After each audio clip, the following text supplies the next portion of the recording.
Hello dear candidates, welcome to Bioclasses Online. My name is Ashik Hussain.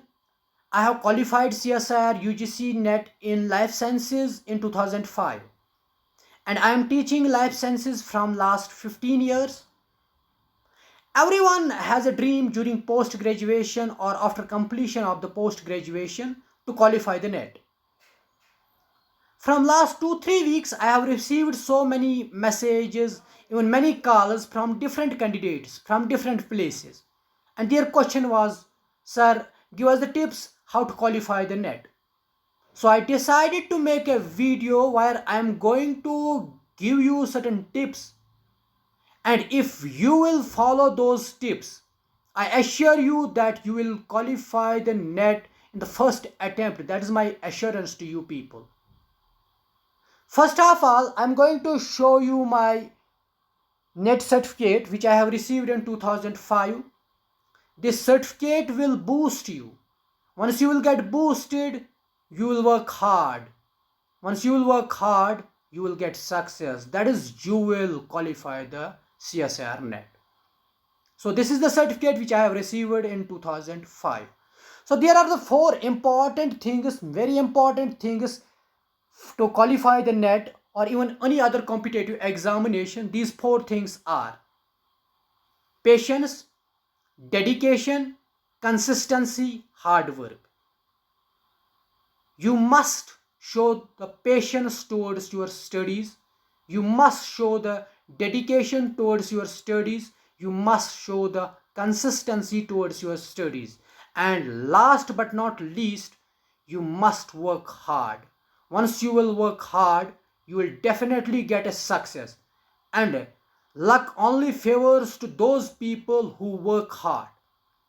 So this CSIR UGC NET is a single paper test having multiple choice questions and will be of 3 hours of duration, and the maximum marks are 200. The question paper has been divided into 3 parts: part A, part B, and part C. The part A carries 20 questions, and out of these 20 questions, you have to attempt only 15 questions, and each question carries 2 marks. So the part A carries overall 15 into 2, that is the 30 marks. And the questions, these 20 questions of the part A will be mainly asked from the general science, reasoning, analysis, and research aptitude. The part B carries 50 multiple choice questions, and out of these 50 multiple choice questions, you have to attempt only 35 questions, and each question carries 2 marks. So the total marks 35 into 2, that is 70 marks. So this part B carries 70 marks. And these questions, that is the 50 multiple questions, multiple choice questions, will be asked from the prescribed syllabus. And the part C carries 75 questions, and out of these 75 questions, you have to attempt only 25 questions, and each question carries 4 marks. So 4 into 25, that is total 100. So this part C overall carries 100 marks out of the 200 marks. So this part C is very important, and the questions will be asked from the prescribed syllabus. One important thing is that there will be a negative marking at the rate of 25% for each wrong answer. So coming to the syllabus of CSIR UGC NET for life sciences consists of 13 sections, rather we can say 13 units. What you have to do आपको 14 के 14 sections prepare नहीं करने हैं। आप कोई भी 8 sections या 8 units in 13 sections में सिलेक्ट कर लीजिए जिनमें आपका होल्ड हो, जिन पे आपका होल्ड हो, जिनको आप अच्छी तरह प्रिपेयर कर सकते हो। बट यहां पे मैं मेंशन करना चाहूंगा कुछ यूनिट्स, कुछ सेक्शंस इंपॉर्टेंट हैं जहां से मैक्सिमम क्वेश्चंस आने के चांसेस हैं, such as cell biology, genetics. बहुत जेनेटिक्स में आपको मेंडेलियन जेनेटिक्स भी और मॉलिक्यूलर जेनेटिक्स भी और जेनेटिक इंजीनियरिंग भी।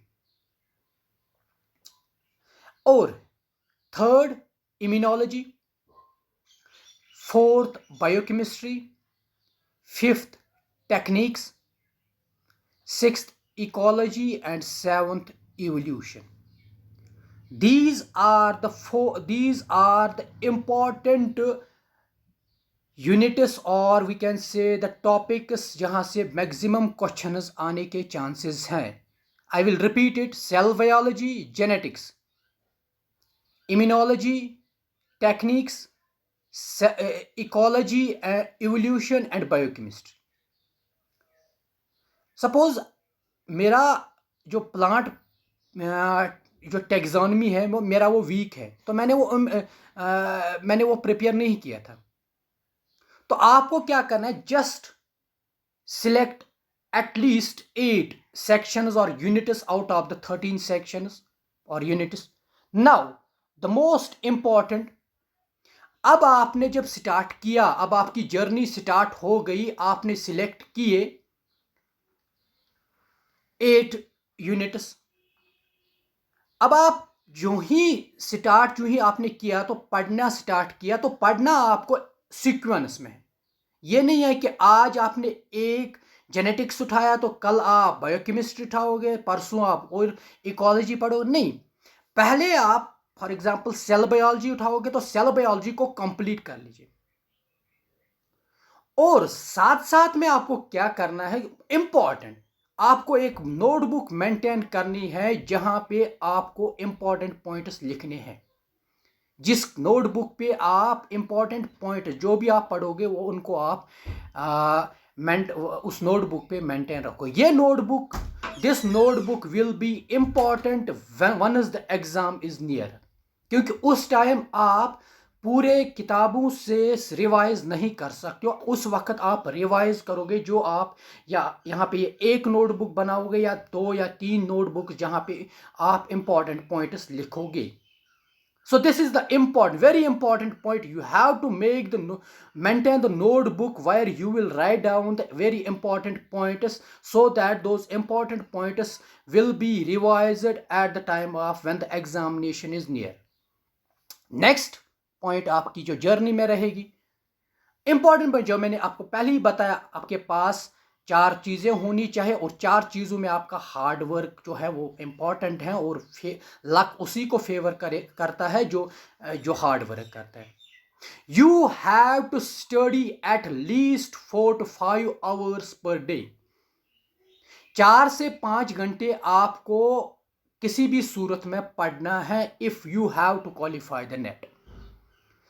लेकिन मुझे पता है कि 4 से 5 घंटे पढ़ना पहले दिन से ही तो पॉसिबल नहीं है।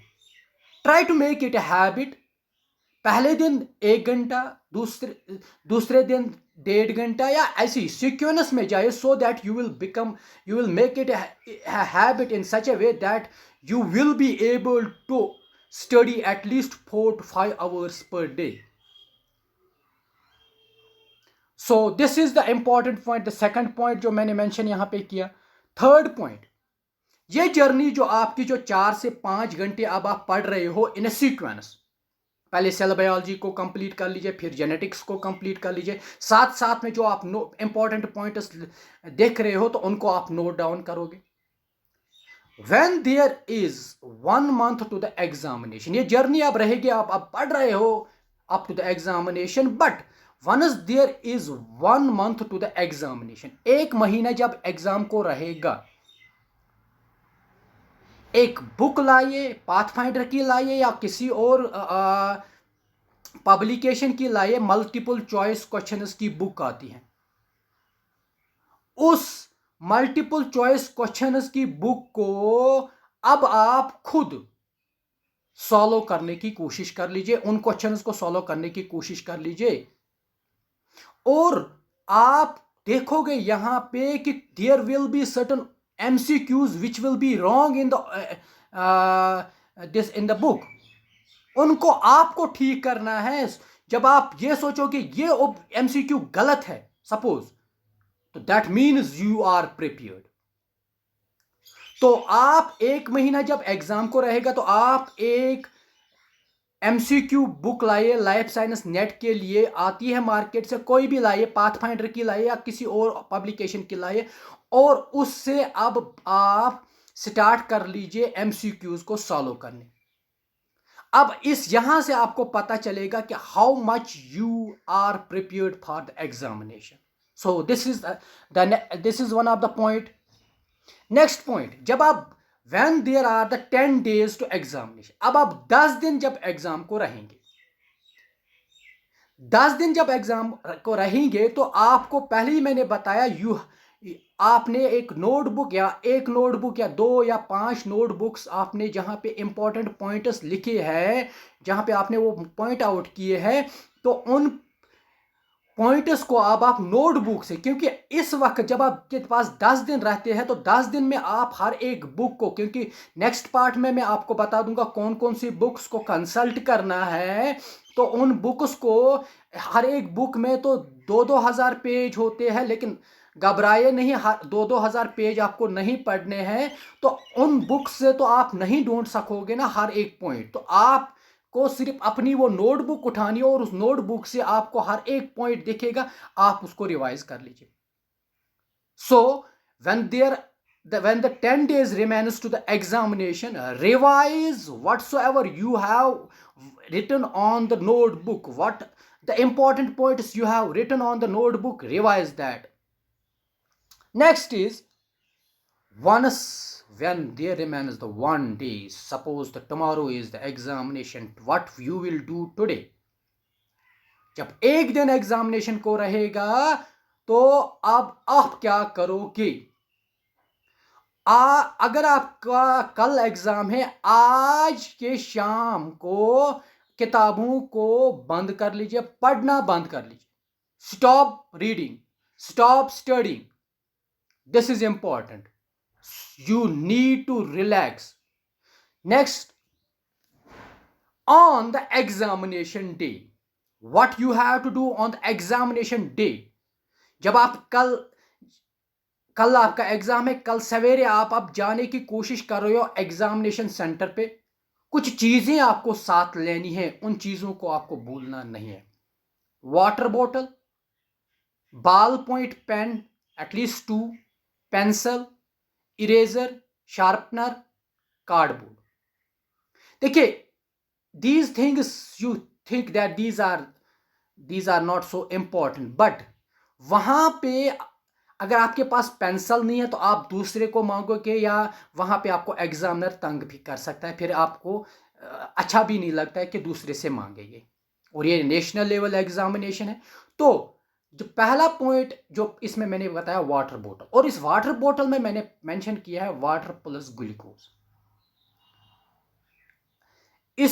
जो वाटर बोतल आप साथ ले लो, उस वाटर बोतल में आप ग्लूकॉन डी या ग्लूकोज मिला दीजिए, सो दैट, क्योंकि बहुत ही एक्सर्शन होता है, बहुत ही दबाव पड़ता है ड्यूरिंग द एग्जामिनेशन ब्रेन पे, so that at that time the brain needs the regular supply of the glucose. That is why I have mentioned, I have done it on when I qualified, when I appeared in the CSIR UGC net. तो water बोतल ले लीजिए, water बोतल में आप ले लीजिए पानी प्लस उसमें ऐड कर लीजिए ग्लूकोज, बॉल पॉइंट पेन 2 कम से कम ले लीजिए साथ, पेंसिल ले लीजिए, इरेजर ले लीजिए, शार्पनर ले लीजिए, कार्डबोर्ड, और बी रिलैक्स्ड।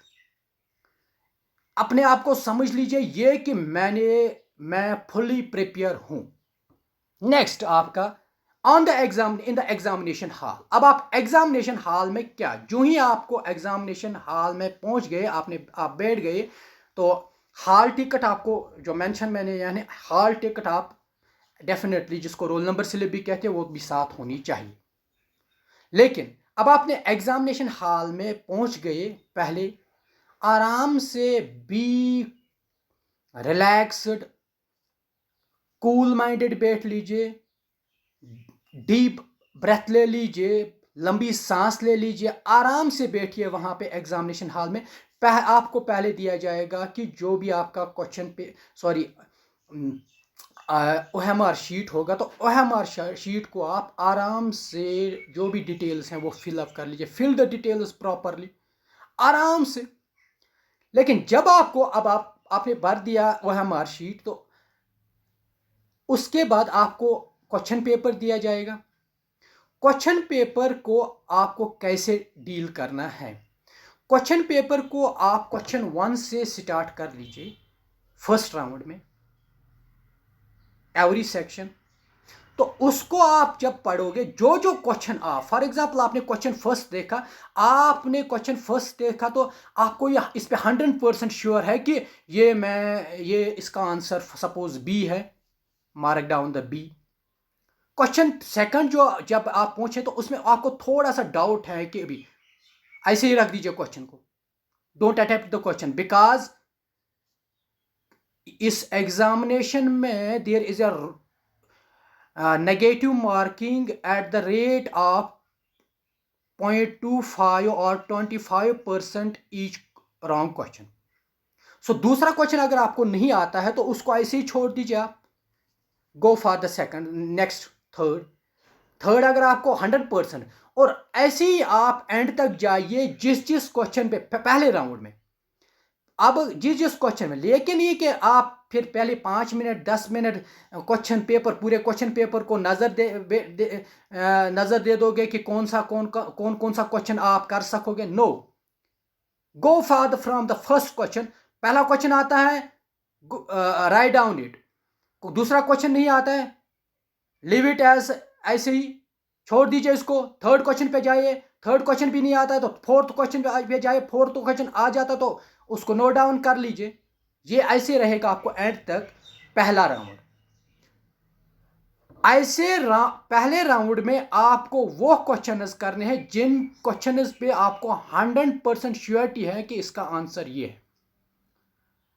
अब आपने for example, if you feel that मैंने इतने क्वेश्चन किए हैं कि this is not a good score, ये इससे मैं क्वालिफाई कर होना चाहिए आपको, बिकॉज अगर आप जो मैंने आपको जर्नी बताई, जो जिस जर्नी से आपको जाना है, तो आपको एक ही राउंड की ज़रूरत पड़ेगी। लेकिन in case if you feel that I should go for the second round, I should attempt some more questions, go for the second round from the question number first। और जिन क्वेश्चन पे आपको लग रहा है कि इसका आंसर 80% चांसेस, आपको 80% आपको लग रहा है कि ये इसका आंसर ये है, गो फॉर दैट। इसी तरह थर्ड राउंड में भी आप जाइए क्वेश्चन पेपर को जिन पे आपको 50% चांसेस हैं। The second, that is the 80% and the 50% sure जब तब पॉसिबल है जब आप फर्स्ट राउंड में आपको लगेगा कि यहाँ पे इतने हम मार्क्स मेरे लिए सिक्योर नहीं है टू क्वालिफाई द नेट। वो पॉसिबल ही नहीं है कि अगर आप जो जर्नी मैंने बताया आपको कि पहले दिन से क्या करना है एग्जामिनेशन, वो नौबत, वो तो पॉसिबल ही नहीं है। सेकंड राउंड और थर्ड राउंड पे आपको जाना पड़ेगा। लेकिन इन केस अगर होगा तो जाना पड़ेगा। तो अगर आप पहले राउंड में जो राउंड आप क्वेश्चन पेपर को दे दोगे फ्रॉम 1 टू एंड क्वेश्चन तक, तो जिस पे 100%, फिर सेकंड राउंड में 80% जिस पे आपको श्योरिटी है ये क्वेश्चन इसका आंसर ये होगा, फिर the least is that 50 below तो पॉसिबल ही नहीं है। अब नेक्स्ट पार्ट में मैं जो आपको बताने जा रहा हूं कि आप कौन कौन से बुक्स को कंसल्ट करोगे और कौन कौन से बुक्स मैं आपको प्रोवाइड कर सकता हूं in the form of PDF, और कैसे मैं आपको लिंक दे दूंगा। तो और कौन कौन से बुक्स 2-2 हज़ार की पेजेस की बुक्स है, कहाँ से कौन से चैप्टर, सारे चैप्टर पढ़ने हैं या नहीं पढ़ने हैं, नहीं पढ़ने हैं, पूरे 2-2 हज़ार पेज आपको नहीं पढ़ने हैं, घबराने की ज़रूरत नहीं है। नेक्स्ट वीडियो का वेट कर लीजिए, उस वीडियो में मैं आपको पूरी डिटेल बता दूंगा कौन कौन सी बुक्स आप कंसल्ट करेंगे, कौन कौन से क्या क्या मटेरियल मैं आपको प्रोवाइड करूंगा, how I can provide that material. So अगर अभी तक भी आपने मेरी चैनल को सब्सक्राइब नहीं किया है तो subscribe my channel and press the bell icon so that you will remain updated with my channel, that is the bio classes online by Ashik Hussain, because I am going to start from इस units के बाद मैं आपको बता दूंगा कि कौन कौन से बुक्स आपको कंसल्ट करनी है, और उसके बाद मैं स्टार्ट करने जा रहा हूँ genetics, mainly the Mendelian genetics, और मैनली उसमें मैं कंसंट्रेट करूँगा कि numerical portion, that is the probability and permutations और as well as the statistics को हम यूज़ करेंगे कि क्योंकि उससे बहुत सारे क्वेश्चंस आते हैं। तो मैं फिर से आपको रिक्वेस्ट करता हूं कि अगर आपने अभी तक मेरी इस चैनल को सब्सक्राइब नहीं किया है, subscribe the channel and press the bell icon so that you will remain updated with the bio classes online and you will not be able to miss any lectures because I am going to start the lectures very soon. First I will take the genetics, mainly the Mendelian genetics, then we will go for the molecular genetics, and mainly I will concentrate on those topics such as the numerical portion which a candidate feels that it is difficult. कोई चीज़ difficult नहीं, nothing is impossible जब आप चाहोगे तो। Thank you.